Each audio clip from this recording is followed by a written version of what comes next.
अगर आप एक गेमिंग माउस खरीदने निकले हो तो इस वीडियो को बिना देखे मत खरीदना, बिकॉज मैं आपको सब कुछ बताने वाला हूँ कि गेमिंग माउस में क्या क्या फीचर्स होते हैं, ताकि आप खुद जज कर पाओ कि माउस अच्छा होगा या फिर नहीं होगा। सो ये है भाई गेमिंग माउस की बाइंग गाइड, सब कुछ इजी लैंग्वेज में एक्सप्लेन करने वाला हूँ, बस वीडियो को एंड तक जरूर देखना। माउस में ना आपको अलग अलग टाइप के सेंसर्स देखने को मिलते हैं। जैसे एक होता है ऑप्टिकल सेंसर, जो बेसिकली एलईडी लाइट का इस्तेमाल करता है। आपने शायद ऐसे माउस देखे ही होंगे जिनके नीचे ये एलईडी निकल रही होती है, यही होता है भाई ऑप्टिकल सेंसर। ये बेसिकली माउस के नीचे जो सरफेस है ना, उसके इमेजेस को कंटिन्यूसली लेता रहता है एंड इमेजेस में जो भी चेंजेस होंगे उसके अकॉर्डिंग मूवमेंट ट्रैक करता है। अब ये एक्यूरेट तो होते हैं एंड प्रिसाइज ट्रैकिंग भी प्रोवाइड करते हैं। साथ ही है ना माउस पैड्स और डायरेक्टली डेस्क पे ही अच्छे रहते हैं। So first person shooting games खेलने वाले इनको काफी यूज करते हैं। बट प्रॉब्लम आती है ग्लॉसी या फिर ट्रांसपेरेंट सर्फेसेस पे, बिकॉज उस पर इतना एक्यूरेट नहीं हो पाते। इसके अलावा नेक्स्ट आते हैं भाई लेजर सेंसर, जिनके नाम से ही पता चल रहा है कि यहाँ एलईडी की जगह लेजर का यूज हो रहा है। सो ये नीचे वाली सरफेस की ना डिटेल्ड इन्फॉर्मेशन इकट्ठा करते हैं और फिर उसके हिसाब से माउस मूवमेंट्स को ट्रैक करते हैं। इसलिए भाई ये किसी भी सरफेस पे अच्छे से वर्क कर सकते हैं, like glossy, glass and even uneven surfaces भी। दूसरा बड़ा एडवांटेज है कि हमें ऑप्टिकल सेंसर्स वाले माउसेस ज्यादा डीपीआई देखने को मिल जाती है, जो सेंसिटिविटी में काम आती है। बट हाँ, इसकी वजह से लोगों को हाथ बिठाने में प्रॉब्लम भी आ सकती है। मतलब आपने हल्का सा भी हैंड मूव किया तो ये जितना एक्सपेक्टेड है उससे थोड़ा ज्यादा ही मूव हो जाएगा। ऑल्सो अगर डीपीआई ज्यादा ना हो तो थोड़े से जिटर भी करते हैं, जिससे मूवमेंट्स में भी स्मूथ ना रहे। तो ऐसा माना जाता है कि जो भी गेमर्स कॉम्पिटिटिव खेलते हैं, एफपीएस या फिर आरटीएस गेम्स खेलते हैं, उनके लिए प्रिसीजन काफी इंपॉर्टेंट फैक्टर रहता है एंड इसके लिए वो ऑप्टिकल सेंसर वाले माउसेस ही यूज करते हैं। अदरवाइज हायर डीपीआई और अनइवन सर्फेसेस पे चलाना है फिर तो भाई लेजर सेंसर वाले लेना पड़ेगा। अब डीपीआई तो वैसे सबको पता ही होगी, बट चलो इसकी फुल फॉर्म बताकर थोड़ा सा ज्ञान झाड़ देता हूँ। सो इसका मतलब होता है डॉट्स पर इंच एंड ये हमें बताता है कि माउस कितना सेंसिटिव है to movements. Higher DPI settings मतलब हायर सेंसिटिविटी। लो डीपीआई जो है वो 400 से 800 की रेंज में कभी होता है और हायर डीपीआई यानी कि भाई 1600 के ऊपर ही चले गए। फिर पोलिंग रेट एक बहुत इंपॉर्टेंट फीचर होता है जो हमें किसी भी माउस को लेने से पहले ध्यान रखना चाहिए, क्योंकि इससे हमें पता चलता है कि माउस कितने समय में कंप्यूटर को उसके पोजीशन के बारे में बताएगा। गेमिंग के लिए रिकमेंडेड है कि यार हमारे माउस का पोलिंग रेट ना 500 हर्ट्ज से लेकर 1000 हर्ट्ज के बीच हो, जिससे हमें स्मूथ और रिस्पॉन्सिव एक्सपीरियंस मिलेगा। अब ऐसा नहीं है कि अगर 125 हर्ट्ज वाला कोई माउस है तो वो चलेगा ही नहीं, नॉर्मल काम वगैरह कर लेगा। बट हाँ, गेमिंग में कर रहे हो, फास्ट पेस गेम्स खेल रहे हो तो उसमें हायर इज बेटर। देन हम सबके दिमाग में वायर्ड माउस लें या फिर वायरलेस माउस लें, इसकी बड़ी कंफ्यूजन रहती है। सो कोई ना, ये भी क्लियर कर देता हूँ। देखो, वायरलेस माउस ना ब्लूटूथ या फिर यूएसबी डोंगल से कनेक्ट हो जाते हैं टू योर पीसी। ये बेसिकली बैटरी से पावर अप होते हैं। कुछ केसेस में आपको AA सेल भी लगाना पड़ता है, जैसे कि लॉजिटेक का G304, जिसका मैंने कवर भी हटा रखा है। बट कुछ में रिचार्जेबल बैटरीज होती हैं, सो आप उन्हें पीसी से लगाकर चार्ज भी कर सकते हो।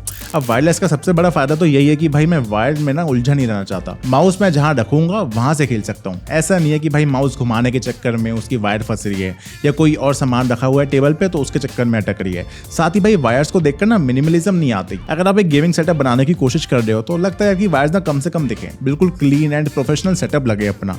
पर जितना इसके फायदे हैं यार, उतने नुकसान भी है। सबसे बड़ी प्रॉब्लम तो यही है कि यार आपको बैटरी का ध्यान रखना होगा। और मेरे को तो चिढ़ मचती है कि यार इतने सारे डिवाइसेस है, किस किस को चार्ज करूं। मोबाइल भी है, ईयरबड्स भी है, कीबोर्ड भी है, टैबलेट भी है। सो जितने ज्यादा ऐसे डिवाइसेस आते हैं ना, उतना ही चार्जिंग का झंझट बढ़ जाता है। इवन मेरे लॉजिटेक G302 में तो बैटरी रिप्लेस करनी पड़ती है एंड एक दिन गेम रिकॉर्ड के बीच भाई इसकी बैटरी खत्म हो गई। पहले तो मुझे लगा कि माउस खराब हो गया, फिर याद आया कि यार ये तो वायरलेस है, बैटरी खत्म हुई होगी। सो रिकॉर्डिंग को बीच में छोड़कर कैसे भागूं। वैसे भी दिमाग खराब हो रहा होता है जब रिकॉर्डिंग करने बैठते हैं, तो भाई ब्लैंकेट से मंगवाना पड़ा सेल एक्स्ट्रा डिलीवरी चार्ज देकर। उसके अलावा भाई वायरलेस माउसेज में लेटेंसी इश्यूज भी देखने को मिल सकते हैं, मतलब एक्शन में डिले होना। वैसे आजकल अच्छे माउसेज में ऐसा नहीं होता, बट स्टिल आपको पता होना चाहिए। लेकिन वायर्ड माउसेज में ना कोई बैटरी या फिर एक्सटर्नल पावर सप्लाई देने की जरूरत नहीं पड़ती, सीधा वायर से कनेक्टेड है, सो ना के बराबर लेटेंसी देखने को मिलती है। इस वजह से कॉम्पिटिटिव गेमर्स तो वायरलेस के चोचलों में पड़ते ही नहीं है। एंड सबसे बढ़िया बात, ये थोड़े बजट फ्रेंडली भी होते हैं। बट वही प्रॉपर केबल मैनेजमेंट तो करना ही पड़ेगा एंड सेटअप को क्लीन भी, ताकि माउस यूज करने के लिए स्पेस हो एंड उसकी वायर कहीं फंसे ना। ऑल्सो कुछ हाई एंड माउसेज में रिमूवेबल वेट का ऑप्शन भी मिलता है, जो गेमिंग में हमें बहुत काम आते हैं। बेसिकली एफपीएस गेम्स में अगर प्लेयर को क्विक फ्लिक शॉट्स लेने हैं एंड स्ट्रैटेजी गेम्स में अगर स्मूथ मूवमेंट्स करने हैं, तो आपको माउस की सेंटर ऑफ ग्रेविटी सेट करनी पड़ती है।